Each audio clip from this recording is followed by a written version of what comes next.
Maximum പറ്റാവുന്ന ആർട്ടിസ്റ്റുകളെ കൊണ്ട് show ചെയ്യാമെന്ന് പറഞ്ഞു.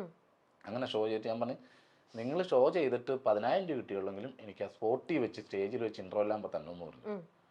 അങ്ങനെ പറഞ്ഞു കഴിഞ്ഞിട്ട് ഇവർ സംഭവം പരിപാടി നടത്തി. ഒത്തിരി ആർട്ടിസ്റ്റുകൾ വന്ന്, വിളിക്കുന്നവരൊക്കെ ഹാപ്പി ആയിട്ട് ഓടി വന്നത്. എല്ലാവരും വന്ന് വലിയ ഹെവി ഷോയാണ് ചെയ്തിട്ട് ഇൻട്രോയിലായപ്പോഴത്തേക്ക് ഇവർ 5 ലക്ഷമോ 7 ലക്ഷമോ 7 ലക്ഷമെന്ന് തോന്നണം എൻ്റെ അടുത്ത്. എനിക്ക് തോന്നണം കൃത്യമായിട്ട്. അവർ ആ കറക്റ്റായിട്ട് ആ ഇൻട്രോൾ ടൈമിൽ എൻ്റെ കൊണ്ട് തന്ന് അത് ആ കുട്ടിയുടെ അച്ഛൻ്റെ കൊടുത്ത്. ഇതിന് ശേഷം ഒരു 3 ദിവസം കഴിഞ്ഞപ്പോൾ അവരെന്നെ വീണ്ടും വിളിച്ച് ഷോ കഴിഞ്ഞിട്ട്, ചേട്ടാ ഒരു 3 ലക്ഷം കൂടി കിട്ടിയിട്ടുണ്ട്, അപ്പം അത് ചേട്ടൻ വന്നാൽ നമുക്ക് കൊടുക്കാമെന്ന് പറഞ്ഞു. ഞാൻ പറഞ്ഞു അത് ഞാൻ വരേണ്ട കാര്യമില്ല, കാരണം അത്രയും നല്ലൊരു സംഘാടക സമിതി ഞാൻ കണ്ടിട്ടില്ല. അപ്പം എന്നെക്കാളും അത് കൊടുക്കാൻ യോഗ്യതയുള്ളവർ അവർ തന്നെ. അപ്പോൾ അവർ നിങ്ങൾ തന്നെ ഏറ്റവും കൊണ്ട് കൊടുക്കാൻ പറഞ്ഞു. അങ്ങനെ കൊടുത്ത് ആ കുട്ടിയുടെ ഓപ്പറേഷൻ കഴിഞ്ഞ് കുട്ടി രക്ഷപ്പെട്ട്. അത് കഴിഞ്ഞിട്ട് തിരിച്ച് കുട്ടിയുടെ ബർത്ത്ഡേക്ക് ഞങ്ങൾ രണ്ടുപേരും കൂടി ചെന്ന് കുട്ടിക്ക് സമ്മാനമൊക്കെ മേടിച്ചു കൊണ്ട് കൊടുത്ത് അവരുടെ കൂടെ ഇരുന്ന് എല്ലാം കൂടി തിരിച്ചു പോന്നു. ഇപ്പം ഞങ്ങൾ കുട്ടി എവിടെ എന്താണെന്നൊന്നും ആലോചിക്കണില്ല. അത് ആ പാർട്ട് അവിടെ കഴിഞ്ഞു. ഓക്കെ. അപ്പൊ നിങ്ങൾ ചെയ്യുന്ന ഈ സഹായങ്ങൾ എപ്പോഴും ഇരുകൈ അറിയരുതെന്നും നിങ്ങൾ ആഗ്രഹിക്കുന്നുണ്ട്. അതുപോലെ മറ്റവരിൽ ഈ കൊടുക്കുന്നവരിൽ നിന്നും ഒന്നും പ്രതീക്ഷിക്കാതെയാണ് നിങ്ങൾ ഈ കൊടുക്കുന്നതെല്ലാം. അത് നമ്മളങ്ങനെ ഒരിക്കലും അവർക്ക് ഉണ്ടെങ്കിലും നമ്മളവരെ സഹായിക്കേണ്ട കാര്യമുണ്ടോ? അപ്പൊ അതൊരിക്കലും പ്രതീക്ഷിച്ചില്ല. പക്ഷേ കൊടുത്തിട്ട് എനിക്ക് കിട്ടിയിട്ടുണ്ട്. ഞാൻ പാലാരോട്ടത്ത് ഞാനും ഈ പറഞ്ഞ അനീസും ഞങ്ങളും കൂടി പോകുന്ന സമയത്ത് രാത്രി 12 മണിയപ്പോൾ അമ്മയും മോനും നിൽക്കുക. അപ്പോൾ ഇവർ ചോദിച്ചു വൈറ്റിലയിൽ ഇറക്കുമെന്ന് ചോദിച്ചു. ഞാൻ പറഞ്ഞാൽ എന്താ വൈറ്റില ഇറക്കാമെന്ന് പറഞ്ഞു. അപ്പോൾ അവിടെ നിന്ന് വൈറ്റിലേക്ക് പോകുന്ന വഴി ഞാൻ ഇവരോട് ചോദിക്കും, നിങ്ങൾ എവിടെയാ, എന്താ, എങ്ങനെ ഇവിടെ റോട്ടി വന്ന എന്താ? ചേട്ടാ ഞങ്ങളിവിടെ എറണാകുളത്തൊരു ഹോസ്റ്റലിലാണ് താമസിക്കുന്നത്, അമ്മയും ഞാനും. അപ്പോൾ അവിടെ നിന്ന് ഇറക്കി വിട്ടു, പൈസ കൊടുക്കാതെ ഇറക്കി വിട്ടു എന്ന് പറഞ്ഞു. അപ്പോൾ ഞാൻ പറഞ്ഞ ഇറക്കി വിട്ടുന്ന എന്താ വാടക കൊടുത്തിട്ടില്ല എന്ന്. വയറ്റിലേക്ക് കൊണ്ടുവന്ന് ഇറക്കിയിട്ട് ഞാൻ അവരോട് പറഞ്ഞു അവിടെ എത്ര വാടക കൊടുക്കണ്ടേന്ന് ചോദിച്ചു. അപ്പം അത് ആദ്യം ഞാൻ അനീസിനോട് ചോദിച്ചു നമുക്ക് വീട്ടിലേക്ക് കൊണ്ടുപോയാലെന്ന് ചോദിച്ചു ഇവരാ. അപ്പോൾ അനീസ് പറഞ്ഞു അതൊന്നും വേണ്ട ശരിയാവില്ല എന്ന് പറഞ്ഞു. ഇവനെ അങ്ങനെയുള്ള കാര്യങ്ങൾ പെട്ടെന്ന് കിട്ടുവിന്. അതൊന്നും വേണ്ട, അവൻ ശരിയാവില്ല, എന്താണെന്ന് അറിയണം, വീട്ടിൽ കൊണ്ടുപോകണമെന്ന്. പക്ഷെ അപ്പോഴും എൻ്റെ മനസ്സിൽ വീട്ടിലേക്ക് കൊണ്ടുവരാൻ ഞങ്ങൾക്ക് രണ്ടുപേർക്കും ഒരു മുറി മതിയല്ലോ, വേറെ മുറി കിടക്കുന്നില്ല. അപ്പോൾ വയറ്റിലേക്ക് കൊണ്ടുവന്നിട്ട് ഞാൻ ഈ പയ്യനോട് അവിടെ എത്ര കൊടുക്കണ്ടേന്ന് വെച്ചാൽ അപ്പോൾ എത്ര രൂപ കൊടുക്കണം വെച്ചു. അത് കൊടുത്തു.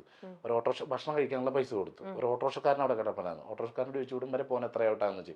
ഓട്ടോ ചെന്നാലും പൈസ കൊടുത്ത് കറക്റ്റായിട്ട് ഇവർ അവിടെ എത്തിച്ചേക്കണം ഓട്ടാന്ന് പറഞ്ഞു. പോയി പിറ്റേ ദിവസം ഒരു കോള് വന്നു അനീസിന്. നമ്പറും കൊടുത്തു. ഞാൻ എന്താവശ്യം ഉണ്ടെങ്കിൽ വിളിച്ചോട്ടാന്ന് പറഞ്ഞു.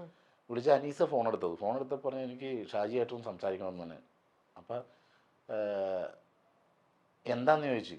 അപ്പോൾ എൻ്റെ മോൻ്റെ കാര്യം സംസാരിക്കാനാന്ന് പറഞ്ഞു. അപ്പോൾ ഞാൻ വിളിച്ചോളാൻ പറഞ്ഞിട്ട് ഞാൻ വിളിച്ച് ഫോണെടുത്ത് ഹലോ എന്ന് പറഞ്ഞപ്പോൾ മോൻ്റെ കാര്യം സംസാരിക്കുക. ഞാൻ എന്താ മോൻ എന്ത് പറ്റിയെന്ന് വെച്ച്. അവന് സിനിമയിലൊക്കെ അഭിനയിക്കാൻ നല്ല ഇതുള്ളവനാണ്, അവനൊന്ന് സിനിമയിൽ അഭിനയിക്കണമെന്ന് പറഞ്ഞു. ഞാൻ പറഞ്ഞു അതെല്ലാമേ നമുക്ക് എന്തെങ്കിലും നല്ലൊരു ജോലി അവന് കിട്ടുകയാണെങ്കിൽ, സിനിമയൊക്കെ എന്ന് പറഞ്ഞാൽ കുറേ നാൾ കഷ്ടപ്പെട്ട് ഇങ്ങനെയൊക്കെ നടക്കേണ്ടി വരും, ഒരു ജോലി വേണേൽ നമുക്ക് എവിടെയെങ്കിലും ആരും പറഞ്ഞ് ഞാൻ ശരിയാക്കി കൊടുക്കാമെന്ന് പറഞ്ഞു. എൻ്റെ മോനെ അങ്ങനെ പണിക്ക് പോകേണ്ടവനൊന്നും അല്ല, നീ ആരുടെ പട്ടി എന്നോട്. എൻ്റെ മോനെ ജോലിക്ക് പോകേണ്ട ആവശ്യമൊന്നുമില്ല, ഞങ്ങൾക്ക് അതിന് മാത്രം ഭൂസ്വത്തും കാര്യങ്ങളൊക്കെ ഉള്ളതാ. തെറി ഞാൻ കട്ട് ചെയ്തിട്ട് മാറ്റി വെച്ച്. പിന്നെയും കോൾ വന്നപ്പോൾ ഞാൻ അനീസിൻ്റെ അടുത്തോട്ട് നീക്കി വെക്കും, അനീസ് എൻ്റെ അടുത്തോട്ട് നീക്കി വെക്കും, എടുക്കാൻ പേടിയാ. അപ്പം അങ്ങനത്തെ അനുഭവങ്ങളും കിട്ടിയിട്ടുണ്ട്. സഹായിക്കാൻ പോയിട്ട് അങ്ങനെയുള്ള അനുഭവങ്ങൾ അതെ. തലേദിവസം രാത്രിക്ക് കണ്ട മുഖമാണോ പിറ്റേ ദിവസം ഇല്ല അല്ല സിനിമയിൽ അഭിനയിക്കണ്ട മോനെ ഞാൻ എന്തെങ്കിലും ജോലി മേടിച്ചു കൊടുക്കാന്ന് പറഞ്ഞു എവിടെയെങ്കിലും. അപ്പൊ നമ്മളൊരു തുണിക്കടയിലാണെങ്കിൽ പറഞ്ഞ് നമുക്ക് അവനെ കയറ്റാം, നമുക്ക് ഹോസ്റ്റലിലെ പൈസ കൊടുക്കുക, ഇതൊക്കെയായിരുന്നു കാഴ്ചപ്പാട്. പക്ഷേ ഇത് പറഞ്ഞു കഴിഞ്ഞപ്പോഴത്തേക്ക് ഇവരങ്ങ് ഞാനിപ്പോ പറഞ്ഞല്ല ലാംഗ്വേജ്, ഞാൻ ആ ഫസ്റ്റ് സ്റ്റാർട്ടിങ് മാത്രമേ പറഞ്ഞിട്ടുള്ളൂ. ദൈവമേ, ഇങ്ങനെയും ആൾക്കാരല്ലേ. കാലങ്ങളായി മലയാള സിനിമകളിലും സീരിയലുകളിലും സ്റ്റേജ് ഷോകളിലും മലയാളികളെ ചിരിപ്പിച്ചുകൊണ്ടിരിക്കുന്ന കലാകാരനാണ് സാജു നവോദയ. ഒരുപക്ഷെ ഈ പേരിനേക്കാൾ പാഷാണം ഷാജി എന്ന് പറഞ്ഞാലാകും ഭൂരിഭാഗം പേർക്കും അദ്ദേഹത്തെ മനസ്സിലാവുക. അത്രത്തോളമായിരുന്നു ഈ വേഷത്തിലൂടെ സാജുവിന് ലഭിച്ച അംഗീകാരവും പ്രകീർത്തിയും. നിലവിൽ ഷോകളിലും സിനിമകളിലുമെല്ലാം സജീവമായി തുടരുന്ന സാജു തന്റെ സ്വന്തം വീട് വിറ്റ് ക്യാൻസർ രോഗിക്ക് വീട് വെച്ചു കൊടുത്ത വാർത്ത ഓരോ മലയാളികളുടെയും ഹൃദയം നിറച്ചിരുന്നു.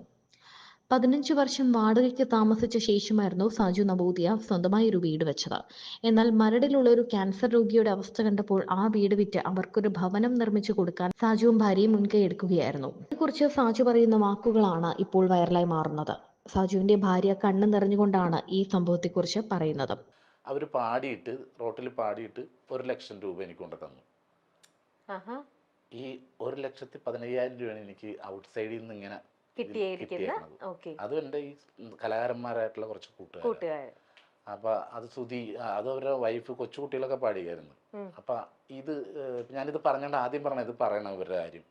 കാരണം എനിക്ക് ഒരു സപ്പോർട്ടായിട്ട് വന്ന അവർ മാത്രമേ ഉള്ളൂ. അപ്പൊ അവർ സാമ്പത്തികമായിട്ട് അവരെന്നെ ഈ ഒരു രീതിയിൽ ഒരു 1,15,000 രൂപ എനിക്ക് 1,15,000 തന്ന് സഹായിച്ച്. പിന്നെ അവരുടെ ബാക്കിയുള്ള ഈ താക്കോൽ കൊടുക്കുന്ന സമയത്തൊക്കെ ആണെങ്കിൽ നാടൻപാട്ട് ടീമാണ് വന്ന് എല്ലാ സ്റ്റേജിന്റെ കാര്യത്തിലും എല്ലാം ചെയ്ത് എന്നെ സഹായിച്ചു. ഞാൻ ഒറ്റക്കല്ലേ, ഞങ്ങൾ 2-3 പേരിലുള്ളൂ.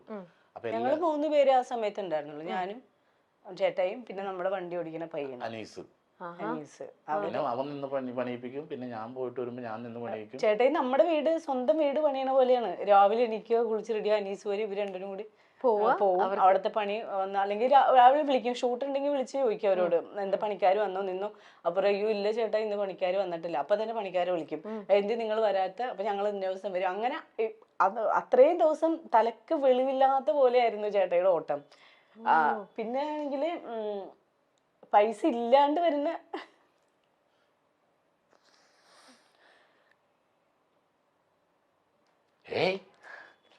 ഇല്ല ഏട്ടാ, അതൊരു ഇമോഷന്റെ ഒരു ഇതാണ്. ചേച്ചിക്ക് എത്രയാലും അത് എത്രയാലും ഇമോഷൻ ആവില്ല. അല്ലത് എന്താന്ന് പറയുമ്പോൾ ഞാൻ അങ്ങനെ വലിയ കലാകാരനല്ല, വലിയ പേയ്മെന്റ് മേടിക്കുന്ന ആളല്ല. അപ്പൊ അത് കണ്ട് നമുക്ക് തന്നെ ഇത് ചില സമയത്ത് നമുക്ക് കൂട്ടിമുട്ടിക്കാൻ പറ്റാണ്ടാവും.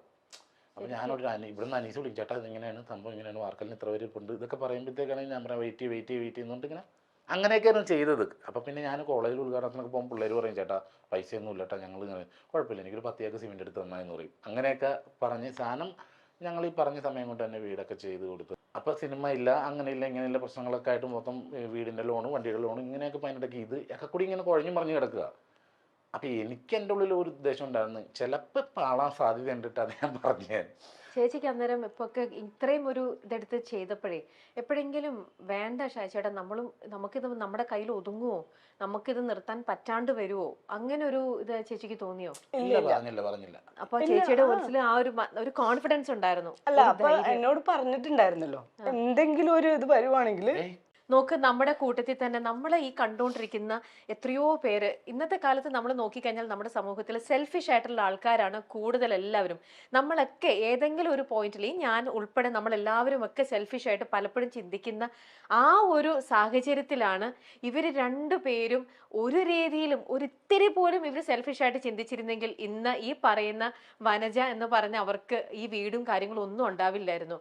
ഇന്നിപ്പോൾ ചേച്ചിയുടെ കണ്ണിൽ നിന്ന് വരുന്ന ഇതുണ്ടല്ലോ, അതെന്റെ പൊന്നു ചേച്ചി, അത് ഒരുപാട് പേര് ഭയങ്കരമായിട്ടും അത് ഇത് ചെയ്യേണ്ട ഒരു ഇതാണ്. ഇത് ഞങ്ങൾ ആ സമയം എന്ന് പറഞ്ഞാൽ കൊണ്ടുപിടിച്ചു. ഞാൻ ആ സിനിമയായിട്ട് വന്ന സമയത്താണ്, അപ്പം നിറച്ച് പടങ്ങളും ഒക്കെ ഉണ്ടായി. ആ സമയത്താണ് നമ്മൾ വീട് വെക്കണം. അത്ര നാളെ ഞങ്ങൾ 15 വർഷം അടക്ക് താമസിക്കും. വീട് വെച്ച് കയറി എൻ്റെ അമ്മയുടെയും വൈഫിൻ്റെ അമ്മയുടെ എല്ലാവരും ആഗ്രഹം ഞങ്ങൾ എവിടെയും സെറ്റായി കാണാനായിട്ടായിരുന്നു. അപ്പോൾ ഇതൊക്കെ കഴിഞ്ഞ് ഹാപ്പിയായി. പിന്നെ അത് കഴിഞ്ഞിട്ട് പിന്നെ ഇത് വീടിൻ്റെ പരിപാടിയൊക്കെ തീർത്ത് താക്കോലൊക്കെ കൊടുത്തതിന് ശേഷമാണ് നമുക്ക് ഈ ലോൺ എന്ന് പറഞ്ഞൊരു സംഭവം ഉണ്ടല്ലോ, ഇത് അങ്ങോട്ടും ഇങ്ങോട്ടും അടക്കാനില്ല. അപ്പം ഞാൻ നേരത്തെ പറഞ്ഞു. പിന്നെ അല്ല, എന്നോട് പറഞ്ഞിട്ടുണ്ടായിരുന്നു ചിലപ്പോ ഇപ്പൊ എല്ലാവരും മാറിക്കളഞ്ഞപ്പോ നമ്മളെ കൊണ്ട് പറ്റാത്തൊരവസ്ഥ വരുവാണെങ്കിൽ ഞാൻ വീട് വിൽക്കും എന്ന് പറഞ്ഞിട്ടുണ്ടായിരുന്നു. ഞാൻ പറഞ്ഞു ഓക്കെ, അങ്ങനെ നമുക്ക് അവരോട് പറയാൻ പറ്റില്ലല്ലോ, ഞങ്ങളുടെ കയ്യിൽ ഇനി പൈസ ഇല്ല, പണി നിർത്തി വെക്കണമെന്ന് പറയാൻ പറ്റില്ലല്ലോ. ആരൊക്കെ ഇട്ടിട്ട് പോയാലും നമുക്കത് ചെയ്യാണ്ടിരിക്കാൻ പറ്റില്ല. രശ്മി ചേച്ചിയുടെ ആ ഒരു വലിയൊരു സപ്പോർട്ടാണ്. രശ്മി ചേച്ചി ഒരിക്കലും ഒരു തവണയെങ്കിലും വേണ്ട ചേട്ടാ നമ്മളും ഇത് പെടുകയാണ് എന്ന് പറഞ്ഞിരുന്നെങ്കിൽ സീരിയസ് ആയിട്ടുള്ള കാര്യത്തിന് ഞാനൊരു ക്രിക്കറ്റ് ടൂർണമെന്റ് നടത്തിയിട്ട് സ്പോൺസർ ചെയ്യാന്നൊരു സഹായിക്കില്ല എന്ന് പറഞ്ഞ അവസാനം ടൂർണമെന്റ് നടക്കുന്ന സമയം അത് ഇത്രയും പൈസ സ്വർണം കൊണ്ടുവന്നെ ചേട്ടായി ടൂർണമെന്റ് നടത്തണം എന്ന് പറഞ്ഞ ആളാണ് ഇയാള്. അല്ലാതെ ഒരു തവണ പോലും നമുക്കൊരു ജീവിതമില്ലേ, നമുക്കും ജീവിക്കണ്ടേ എന്നുള്ള ഒരു സംഭവം ചേച്ചി പറഞ്ഞിട്ടില്ല. ഇല്ല, ഒരിക്കലും പറഞ്ഞിട്ടില്ല.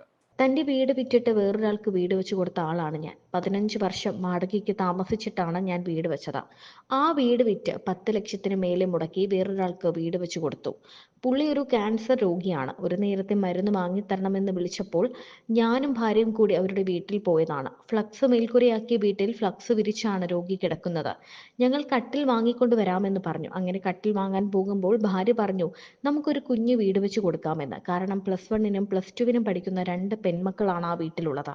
പുലർച്ചെ 4 മണിക്കോ 3 മണിക്കോ എഴുന്നേറ്റ് പറമ്പിൽ പോകും അവർ. ബാത്റൂമിൽ പോകാൻ വൈകുന്നേരമാണെങ്കിൽ എല്ലാവരും ഉറങ്ങിയ ശേഷവും. അങ്ങനെയാണ് വീട് വെച്ച് കൊടുക്കാമെന്ന് തീരുമാനിക്കുന്നത്.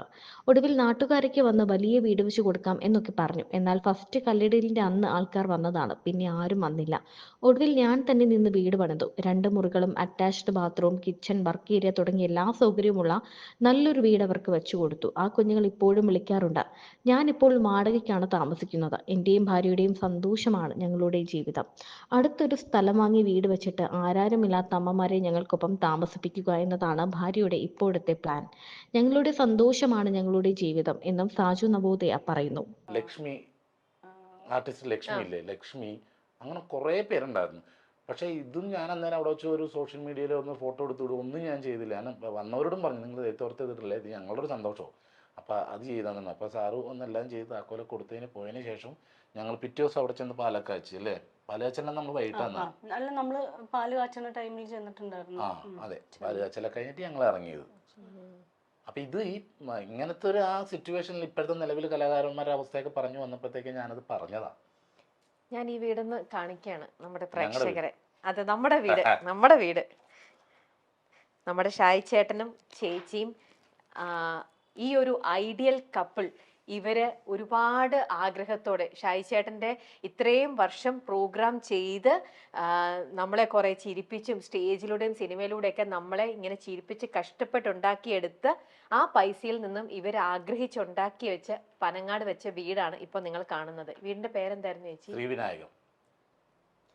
ചേച്ചിക്ക് ഓരോ നിമിഷവും ഇത് കാണുമ്പോ ഇല്ല ഇതിൽ ഒരിക്കലും ഞങ്ങൾ അവര് ഹാപ്പിയായിട്ട്, അതാണ് ഞങ്ങളുടെ സന്തോഷം. ഒരിക്കലും ഇല്ല. വീട് പോയെന്ന് വിചാരിച്ച് എനിക്ക് ഒരു വിഷമമില്ല, ഒരിക്കലും വിഷമമില്ല, ഇപ്പോഴും ഇല്ല, സന്തോഷമുള്ളൂ. പിന്നെ ആ സമയത്ത് ഉണ്ടായിരുന്ന ബുദ്ധിമുട്ടുകൾ ഓർത്തപ്പോ.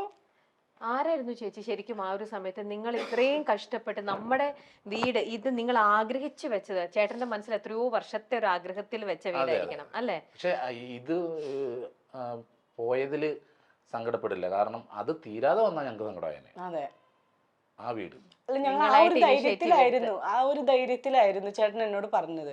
ചിലപ്പോ നമുക്ക് ഇങ്ങനെ ചെയ്യേണ്ടി വരുമായിരിക്കും എന്ന് പറഞ്ഞു. ഞാൻ പറഞ്ഞു ഓക്കെ, എനിക്ക് പ്രശ്നമില്ല, ചേട്ടന്റെ ഇഷ്ടം എന്താന്ന് വെച്ചാൽ അതുപോലെ തന്നെ ചെയ്തോളാനായിട്ട്. ചേട്ടന്റെ ഭാഗ്യ ഇങ്ങനത്തെ ഒരു ചേച്ചിയും കൂടെ കിട്ടിയത്. എല്ലാം അത്ര സന്തോഷത്തോടെ അവർക്ക് താക്കോല് കൊടുത്ത പാലുകാച്ചലൊക്കെ ഞങ്ങൾ കൂടിയത്. ഞങ്ങളുടെ ഈ വീട് പോയത് പോകുന്നുള്ള ചിന്തപ്പാടൊന്നും ഞങ്ങൾക്ക് ഉണ്ടായിരുന്നില്ല. ഞങ്ങൾ അത്ര ഹാപ്പിയായിരുന്നു. ഇപ്പോഴും ഇല്ല.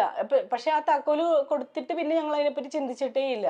ഇപ്പോഴാണ് ഈ ഒരു ഇത് വന്നപ്പോ ഇതിങ്ങനെ ആയി, ഇങ്ങനെ ഇത്രയും ടോക്ക് ആയപ്പോഴത്തേക്കാണ് ഞങ്ങൾക്ക് പിന്നെ അങ്ങനെ കൂടുതലും നമ്മൾ പറഞ്ഞ അവർക്കും വിഷമാവില്ല.